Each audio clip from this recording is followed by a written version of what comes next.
खेल तुम्हारे में कोई और कसर भी बाकी है।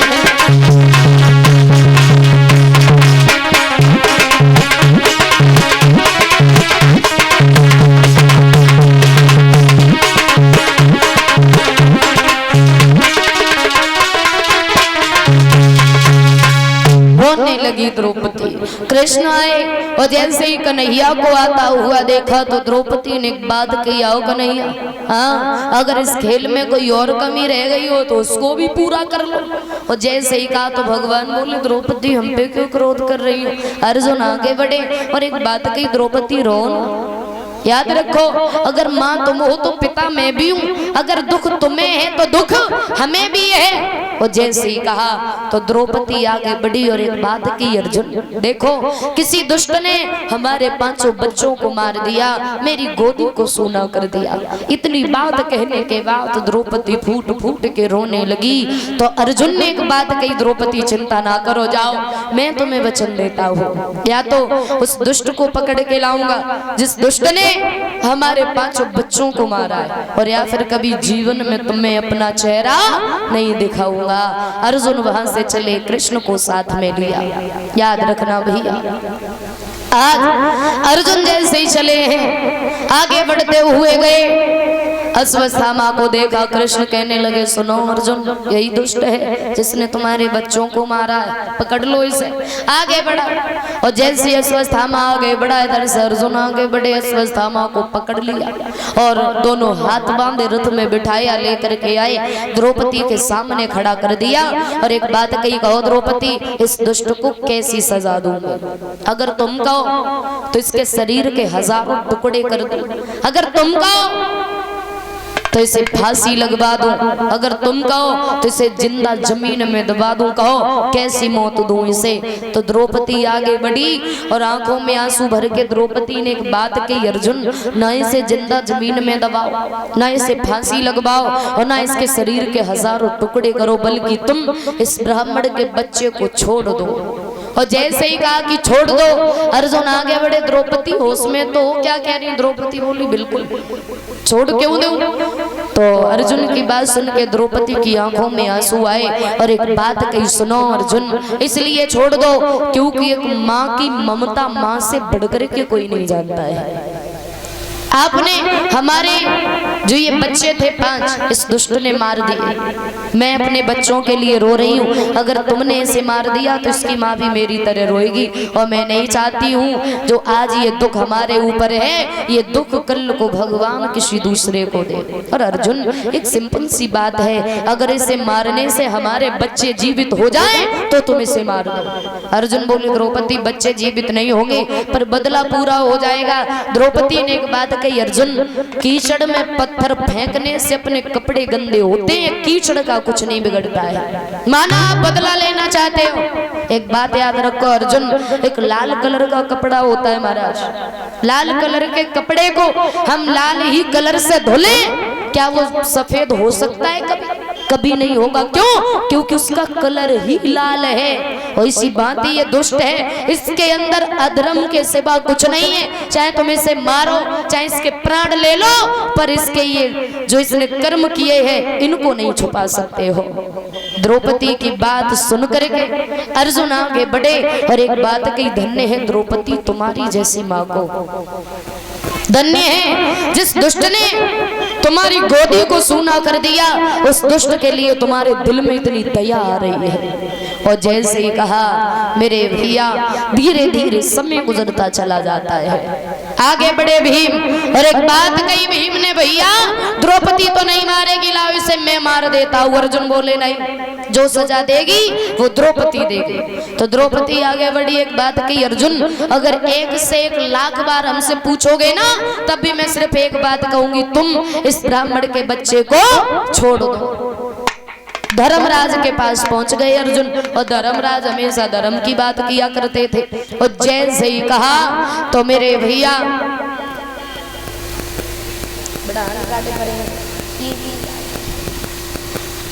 अर्जुन आगे बढ़े, और जैसे ही अर्जुन आगे बढ़े हैं तो आज धर्मराज के चेहरे की तरफ देखने लगे।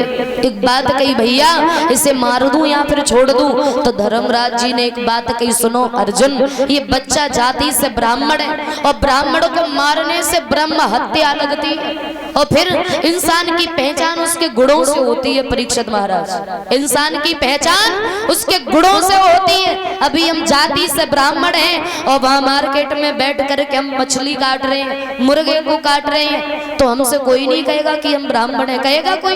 कोई नहीं कहेगा, क्योंकि इंसान की पहचान उसके गुणों से होती है। और इस दुनिया में कर्म ही पूजा है महाराज। जाति मायने नहीं रखती है, बल्कि मायने रखते हैं इंसान के अच्छे संस्कार, उसका अच्छा चरित्र। इस चित्र को सुंदर बना लोगे, अगर इस चरित्र को सुंदर बनाना है तो बड़ी बड़ी कठिनाइयों का सामना करना पड़ेगा। आगे बढ़े धर्मराज और एक बात कही, सुनो अर्जुन, ये बच्चा जाति से ब्राह्मण है, अगर तुमने इसे मार दिया तो ब्रह्म हत्या लगेगी, और फिर ये जाति से ब्राह्मण बेशक है पर इसने 5-5 बच्चों को मारा है, तो ये बाल हत्यारा हो गया, मार दो, ऐसे दुष्ट को जीने का कोई हक नहीं है। और जैसे ही कहा अर्जुन आगे बढ़े तो धर्मराज फिर बोल पड़े, अर्जुन ब्राह्मण को मारने से ब्रह्म हत्या लगती है। अर्जुन खड़े हो गए, बोले भैया कहना क्या चाहते हो? धर्मराज बोले, सुनो अर्जुन, इसे मारो भी नहीं और छोड़ो भी नहीं, तुम्हारा काम तुम ही जानो। अर्जुन को धर्म संकट में डाल दिया, यानी मारो भी नहीं और छोड़ो भी नहीं। जैसे गर्म दूध देखा है, इंसान अगर धोखे से पी ले तो ना अंदर ले जाने का ना बाहर निकालने का, बीच में अटका रहता है। इसी भांति अर्जुन हो गए। धर्मराज ने अपना संदेशा सुना दिया, मारो भी नहीं छोड़ो भी नहीं, तुम्हारा काम तुम ही जानो। अर्जुन बोले, करूं तो करूं क्या इस दुष्ट का? आगे बढ़े, कहते हैं उस अश्वत्थामा के मस्तिष्क में से अर्जुन ने मणि को निकाला और एक बात कही, तेरे जैसे पापी के सिर पे ये मणि शोभा नहीं देती, और धक्के मार के सभा से बाहर निकाल दिया। बड़ा अपमानित किया उसे। वो कहते हैं अगर इज्जत वाला होगा तो इतने में ही मर जाएगा महाराज, क्योंकि मौत से कई गुना ज्यादा दुख देता है अपमान। अगर भरी सभा में कोई अपमान कर दे तो व्यक्ति उस पल को सोच करके तिल तिल मरता रहता है। तो आज अभी बताया इधर धीरे धीरे समय गुजरा है। सभा से बाहर जब धक्के मार के उसे निकाला, जाकर के उस दुष्ट ने एक ऐसे बाण को छोड़ा जो गर्भवती महिलाओं को कष्ट पहुंचाने लगा। अभिमन्यु की पत्नी थी उत्तरा, उत्तरा गर्भ से थे।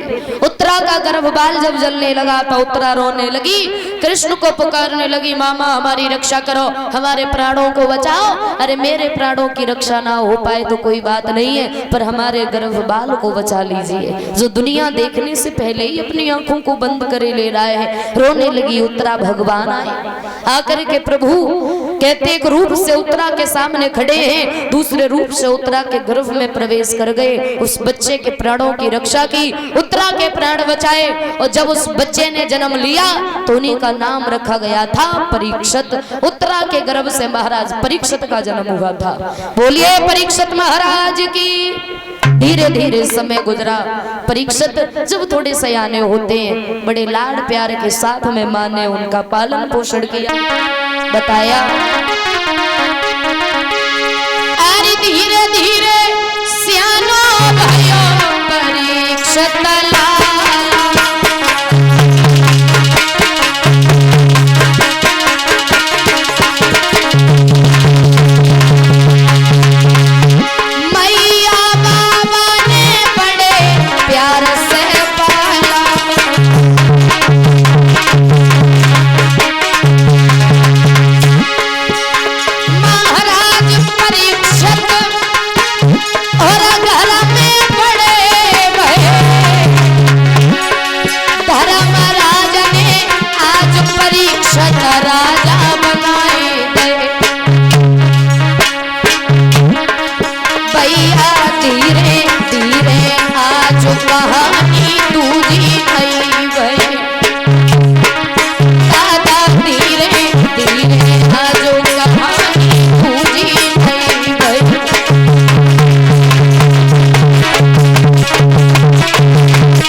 कहते हैं परीक्षित को राजा बनाया और एक बात कही, सुनो बेटा, सतयुग त्रेता द्वापर युग के बाद में आएगा कलयुग और कलयुग में धर्म को बचाना बहुत बड़ी बात है। इसीलिए तुम राजा हो तो तुम्हें हमेशा सत्य का साथ देना है, धर्म पर चलना है, कभी अधर्म नहीं करना है। बताया जाता है परीक्षित महाराज का विवाह हुआ था, जो महाराज बासुक की बेटी थी जिनका नाम था नवलदे।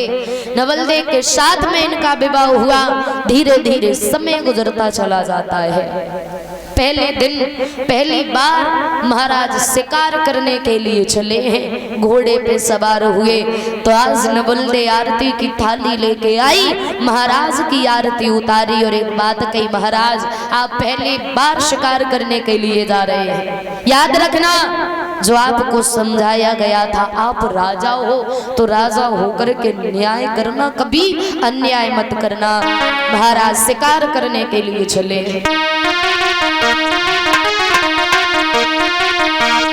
आरी सैया तो नवलदे को,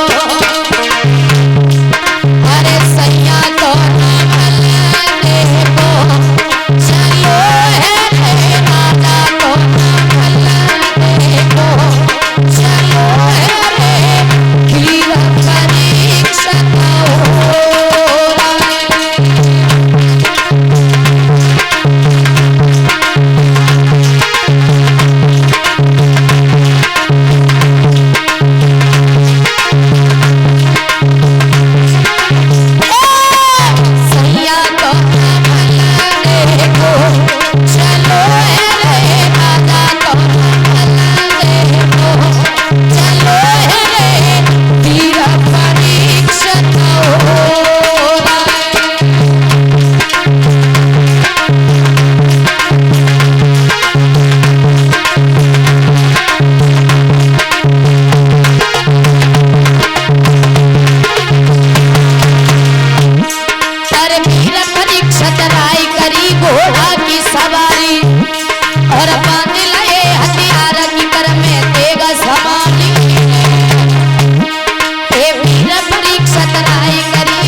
शिकार करने चले।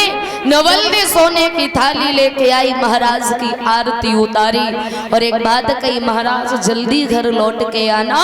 महाराज घोड़े पे सवार हुए चले जंगल में और जैसे ही पहुंच पाए तो क्या देखा महाराज ने, शेर का शिकार तो नहीं मिला उन्हें, सामने से एक गाय आ रही है दौड़ती हुई और जैसे ही गाय को देखा महाराज, उस गाय के पीछे से एक बैल आ रहा है, उस बैल के पीछे से एक इंसान आ रहा है। उस गाय ने महाराज परीक्षित को जब देखा तो वो गाय आवाज लगा के एक बात बोली है,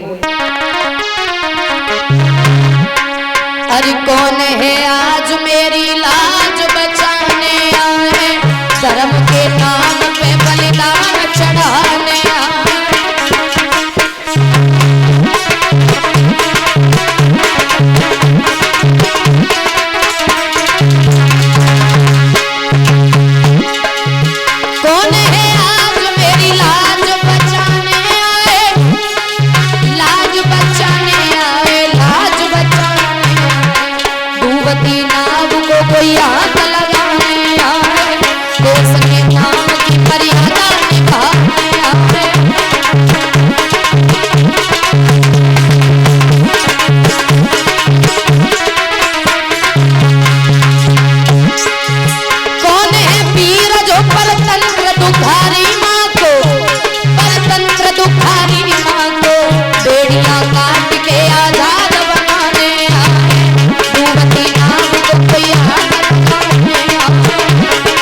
उस गाय ने। तो महाराज परीक्षित खड़े हो गए, आगे बढ़े, उस गाय को रोका, और जैसे ही गाय को रोका तो बैल भी रुक गया। तो पूछ लिया कौन है आप? मानव की भाषा में भी बोल लेती, वो गाय तो कुछ नहीं बोली। बैल आगे बढ़ा और एक बात कही, महाराज मैं बताता हूँ ये कौन है। कौन है? ये जो तुम गाय के रूप में देख रहे हो महाराज, ये गाय नहीं। कौन है? ये पृथ्वी है महाराज, और मैं कोई बैल नहीं हूँ, मैं धर्म हूँ। और जैसे ही कहा, एक बात कही, फिर ये इंसान कौन है? वो बैल कहने लगा, महाराज ये इंसान है कलयुग। सतयुग, त्रेता, द्वापर में बड़े अच्छे कर्म होते थे, धर्म था, सत्य था, बड़ा अच्छा लगता था। और जब से ये कलयुग आया है महाराज, धर्म की बात, अरे धर्म तो बिल्कुल रहा ही नहीं, और ना सत्य रहा है बिल्कुल। और ये बात बिल्कुल सच है परीक्षित महाराज, इस दुनिया में सत्य बिल्कुल नहीं रहा है महाराज, है सच बताना। इतने उपस्थित समस्त श्रोतागण बैठे, ऐसा व्यक्ति कौन है जिन्होंने अपने जीवन में हमेशा सच बोला हो, कभी झूठ ना बोला हो? सच बोला, सच। आपकी कमजोरी आपके हाथ में, पता है। अगर व्यक्ति सच बोलने की कोशिश करता है ना, तो ये जो फोन होते हैं ना, ये झूठ बुलवा देते हैं बेटा, नहीं यकीन ही नहीं कर सकते हैं। देखो सत्य बोलने वाले व्यक्ति एक जगह हमें मिले थे, बड़े सज्जन पुरुष थे। उन्हें ना किसी दुनियादारी से मतलब, ना घर से मतलब, ना परिवार से मतलब, अलग रहते थे, आराम से घर था उनका और मस्ती में रहते थे। सुबह को उठे, माला जपी, पूजा पाठ किया, बैठ गए। 7 दिन तक हम रुके तो उन्हें देख के हमें भी एहसास हुआ कि इन्होंने कभी जीवन में झूठ नहीं बोला है, क्योंकि इंसान की लगन और इंसान की भक्ति देख के पता चलता है। और भैया अगर तुम कोशिश करो ना सच बोलने की, तो कभी नहीं बोल पाओगे। बोल लोगे अगर जीवन में एक चीज को त्याग दोगे, फोन को त्याग दोगे।